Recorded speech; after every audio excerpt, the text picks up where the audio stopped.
Polêmicos, mamilos, polêmicos. Esse meme é antigo, você tem que ser antigo para lembrar desse meme, né, Turbo? Mas tivemos sim, nos últimos 10 dias aí, bastante polêmicas, ou melhor, poloêmicas, no nosso canalzinho aqui, tanto aqui quanto no Instagram, mas mais do que isso, na internet automotiva brasileira em geral. Porque, olha, você pode ser fã da marca A, B ou C, mas, na minha percepção, existem sim no mercado brasileiro duas marcas que são Flamengo e Corinthians. Elas despertam paixões muito exacerbadas, elas despertam um haterismo também maior do que qualquer outra marca, e as paixões que elas despertam são tão grandes que certas pessoas que gostavam delas às vezes se sentem quase que traídas por determinadas decisões delas. Então é uma relação de amor e ódio às vezes dentro da mesma pessoa, né? Uma única pessoa tem amor e ódio por essa marca ao mesmo tempo aí. Mas, sem dúvida, estamos falando de Volkswagen e de Fiat, e estamos falando do Volkswagen Polo novo e do Fiat Fastback. Eu acho que a Chevrolet consegue ser ali uma espécie de Palmeiras ou São Paulo, ela também mexe com o coração de muita gente, mas é sim numa escala menor. Então, vamos começar com o assunto mais recente, aí o Polo. A gente teve o Fiat Fastback também gerando muita polêmica, a gente vai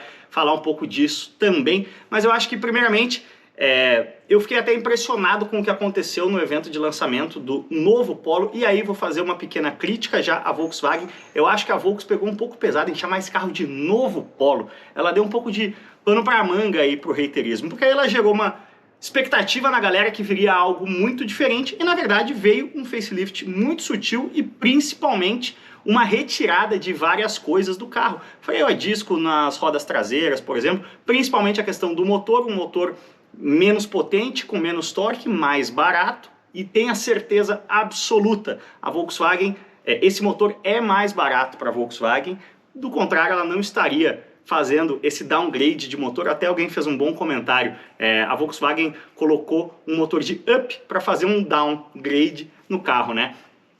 Seja por questão de estoque, seja por questão das diferenças que existem na turbina ali do 170 TSI para o 200 TSI. Mas em resumo, o que a Volkswagen fez? A Volkswagen simplificou o Polo para baratear o Polo acima de tudo. E aí na versão Highline, essa diferença, esse barateamento, vamos chamar assim, chega no seu patamar mais intenso, R$7.000, um carro que cai de 116 mil para 109 mil. Muita gente fala, não, isso é só para o lançamento, depois só... Sim, sobe, galera, a inflação está de 1% ao mês na média desse ano, então sim, o preço do carro vai subir, mas o carro, na fotografia de momento, barateou R$7.000, o que não é pouca coisa. A gente está falando aí de mais ou menos 6% num carro de 116, R$7.000 não é pouca coisa. Agora, por quê? E aí eu vejo essa questão que a gente estava falando, esse flamenguismo, esse corintianismo. Ah, por que não trouxe o Polo europeu? Galera, o Polo europeu é mais caro do que o nosso Polo, né? As últimas modificações que foram mais profundas no Polo europeu, elas encareceriam o carro. E o objetivo da Volkswagen, claramente com o Polo no Brasil no momento, ao mostrar esse novo Polo, que poderia ter sido chamado só de Polo 2023 e aí não haveria tanta confusão, era baratear o carro. Baratear por quê? Porque o Gol está saindo de linha, o Gol está morrendo por uma série de questões aí, seja de Proconv, seja de idade mesmo, né? Quando a Volkswagen retirou o Fusca de linha, a publicidade dizia, às vezes a modernidade de uma montadora não está no que ela faz, e sim no que ela deixa de fazer. O Gol tá velho, tá na hora de sair do mercado. O Up sempre foi um projeto caro demais para o mercado brasileiro, sempre custou aqui mais do que o tamanho dele comportaria, por isso nunca decolou muito em vendas. Ou seja, o Polo de uma vez só está tendo a responsabilidade de substituir o próprio Polo, o Up e o Gol. E aí o objetivo da Volkswagen, repito, era baratear o carro. Se o objetivo é baratear o carro, e aí não é só porque ela precisa substituir Up e substituir Gol, é também porque a concorrência está forte. A Stellantis aí injetou uma injeção de ânimo, né? Injetou uma injeção, é bom, mas ressuscitou a Citroën e a Peugeot no Brasil. O Peugeot 208 com o motor Firefly foi por um preço muito competitivo, vai brigar por volume, coisa que a Peugeot não fazia há bastante tempo.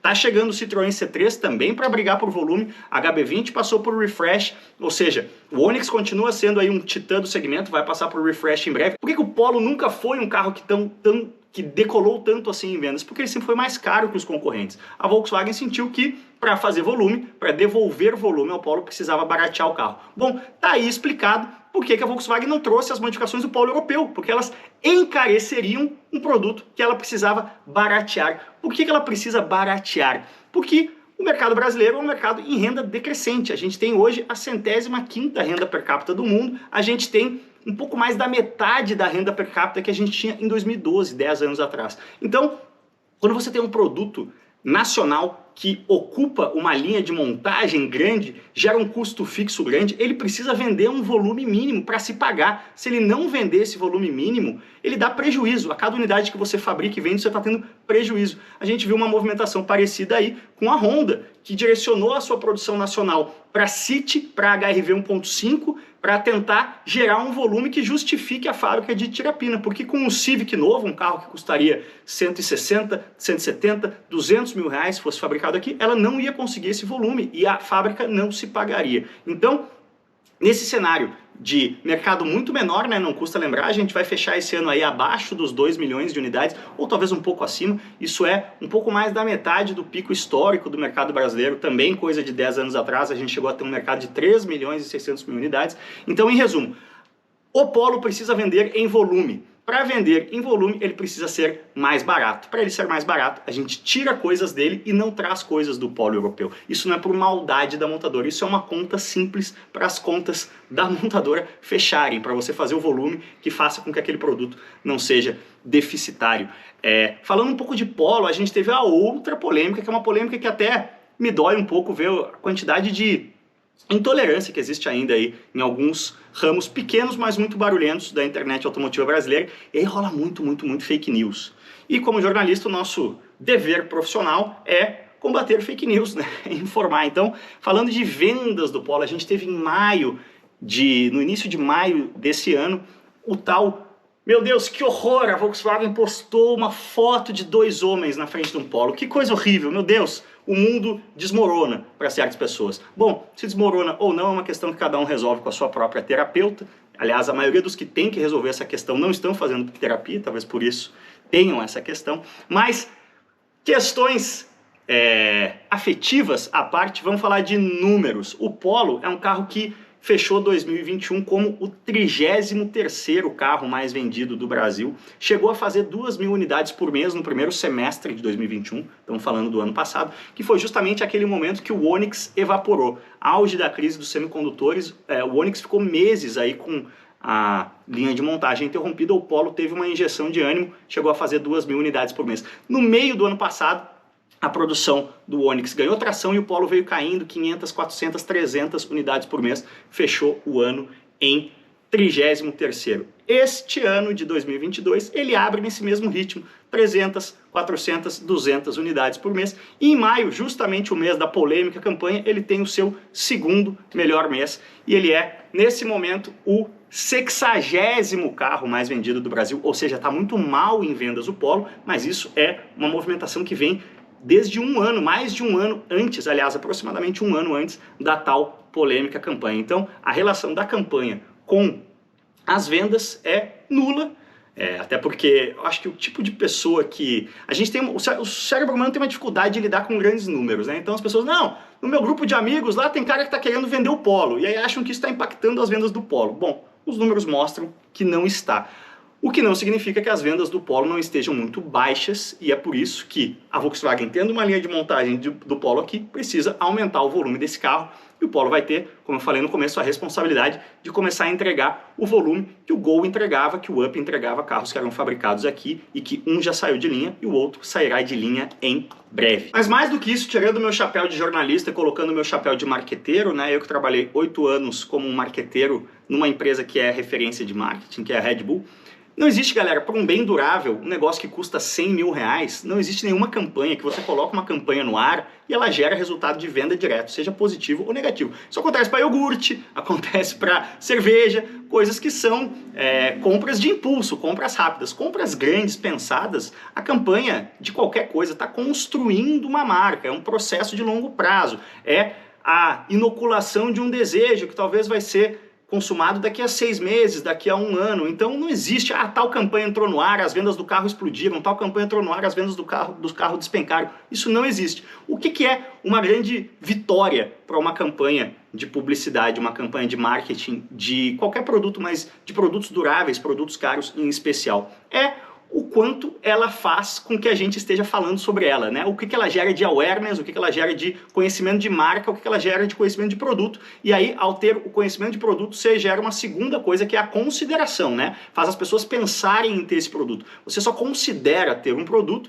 se você conhece esse produto. Então, quando uma campanha gera muito awareness de alguma coisa, ela é considerada positiva. E aí, eu vou colocar o link na descrição, vou botar um print screen aí na tela de algumas matérias da época, do Alto Papo, do Automotive Business, que mostraram que a campanha do Polo, a polêmica toda que gerou, foi bem sucedida, tanto é que a gente está falando sobre ela agora, 5 meses depois, sendo que essa campanha, na verdade, é de 2021, e aí por essas maluquices da internet, ela só reviralizou com força em 2022. Mas enfim, a campanha, do ponto de vista de publicidade, do ponto de vista de marketing, foi um sucesso. As vendas do Polo não vêm bem desde muito antes da campanha e é por isso que a Volks mexeu para baratear o Polo e fazer com que ele consiga ganhar volume no nosso mercado. Falando agora um pouquinho de Fiat também, o Fastback fez muito sucesso ali, o vídeo, nossa, fez 100 mil views em poucos dias aqui no canal. E também um pouco de reiterismo ali com a Fiat, isso é uma gambiarra, a Fiat faz gambia aqui pro Brasil e tudo mais. Assim como, por que não traz o Polo europeu? Ah, o Fastback é coisa para mercado emergente. Sim, galera, a gente é um mercado emergente. Isso, as montadoras nos tratam como um mercado emergente, não porque elas são malvadas, e sim porque nós somos, sabe o quê? Um mercado emergente. A gente não tem massa crítica, gente suficiente para comprar em volume carros mais caros. Então a gente precisa ter carros mais baratos. Vamos dar uma olhadinha aqui para a gente comparar maçãs com maçãs. Qual é o line-up da Fiat na Itália e qual é o line-up da Volkswagen na Alemanha, para a gente comparar. E frisando, a gente vem numa crise econômica aí que já vem próxima de completar 10 anos, é inacreditável, mas mais aguda a partir ali de 2015, 2016, na verdade, a coisa começa a apertar mesmo. Mas isso não é um fenômeno atual, isso é um fenômeno que existe há muitos anos. Por exemplo, o Gol nunca existiu na Alemanha, sempre foi um projeto mais barato para um mercado com menos renda, né? A renda do Brasil sempre foi menor do que a da Alemanha, então para fazer grandes volumes você precisa ter produtos mais simples. E aí não é questão de maldade, não é que as montadoras não respeitam o consumidor brasileiro, é que se elas trouxerem carros caros, eles vão vender muito pouco e não vai sustentar a operação daqui. Então para a gente comparar maçãs com maçãs, vamos lá. Qual é o line-up da Fiat na Itália, no seu país natal? Estou aqui com o site aberto. Ó. A gente tem o 500 elétrico lá como um modelo no começo, aqui na capa do site, um modelo de volume. Aqui, evidentemente, um modelo super de nicho, que custa aí quase 250 mil reais. Vai fazer... Quantos 500 elétrico foram vendidos esse ano? Vou colocar na tela aí, vou atrás. Mas... provavelmente não estamos falando de 4 dígitos, aliás, certamente não estamos falando de 4 dígitos, talvez 3 dígitos. Mas aí a gente tem o 500, que já não vem mais para o Brasil, se tornou inviável aqui, o 500X, 500X, que nunca veio, o 500L, que também nunca veio, né? Um é um SUV do 500, outro é uma espécie de minivan, de peruinha do 500, depois o Panda, que é o quê? É o nosso Uno, só que é um Uno que custa mais caro, tem até a opção híbrida. Se você trouxer o Panda para cá, ele vai custar muito caro, ele não vai fazer volume. Depois a gente tem o Tipo, que é um pouco o nosso Argo, mas na verdade um hatch médio, também um carro maior, mais complexo, mais caro, não chegaria aqui por preço competitivo, não faria volume aqui, não vem para cá. Depois a gente tem a van Ulysse, a E-Doblô, que talvez venha a E-Doblô, mas muito mais também como um carro de nicho. E esses são os carros aí que a Fiat vende na Itália. São 8 modelos, dos quais somente um é vendido no Brasil, que é o 500 elétrico, como um carro super nichado e caríssimo aqui. Vamos então para o site da Volkswagen na Alemanha. Começa no Up, um carro que nunca fez volume grande aqui no Brasil porque era muito caro para o tamanho que tem.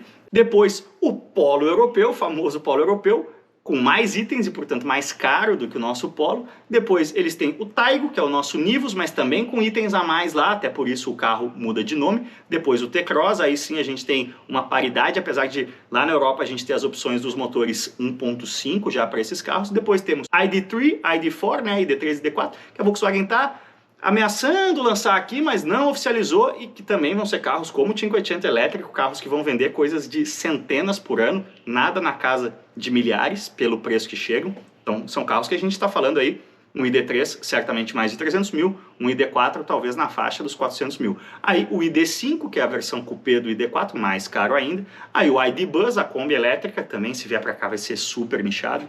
ID Bus Cargo, esse seria legal demais, esse eu duvido que venha para cá. Aí o que a gente tem? Que a gente um dia teve, né? Quando a nossa renda estava melhorzinha aqui, a gente tinha Golf, não temos mais. Golf Variant, não temos mais. T-Roc, que é o SUV do Golf, nunca tivemos. T-Roc Cabriolet, esse carro seria legal demais ter aqui, custaria uma bala, jamais teremos. Touran, que é a minivan da Volks na Europa. Aí o Tiguan curto, né, que a gente nunca teve aqui. Tiguan Allspace, que no momento não está vindo mais. Passat Variant, Arteon Shooting Brake, carro incrível. Charan, Touareg. Tá aí a linha da Volkswagen na Alemanha. Por que esses carros não vêm? Porque a Volks é malvada e não gosta do Brasil? Não, porque se eles vierem, eles vão custar muito caro e vão vender muito pouco. E, como eu sempre brinco, quem briga com a matemática, olha, a matemática está invicta contra todos que tentaram brigar com ela até hoje. Os números são o que são, porque são o que são. Tenham certeza que na Volks, na Fiat, tá cheio de entusiasta que gostaria de trazer esses carros para cá, mas também tá cheio de gente que pega uma calculadora e sabe operar muito bem essa calculadora e fala, nossa, não dá para trazer esse carro aqui e vender o suficiente para a gente pagar essa conta. Então, por isso, eles não vêm. É isso, gurizada. Espero que vocês tenham gostado desse vídeo, espero que vocês tenham acompanhado as polêmicas aí no canal essa semana. Deixa aí nos comentários o que você achou e lembrem sempre, né? Onde a gente puder evitar o fake news, evitar o tiozão do Zap, buscar fontes confiáveis de informação, porque como disse um filósofo alemão muito tempo atrás, 1 graminha de informação pesa mais do que 1 tonelada de opinião. Então, estamos aí trazendo um pouquinho de informações para ficar um pouco mais fácil de entender por que as montadoras tomam as decisões que elas tomam. Beleza, galera? Valeu demais, cuidem-se bem e aquele abraço.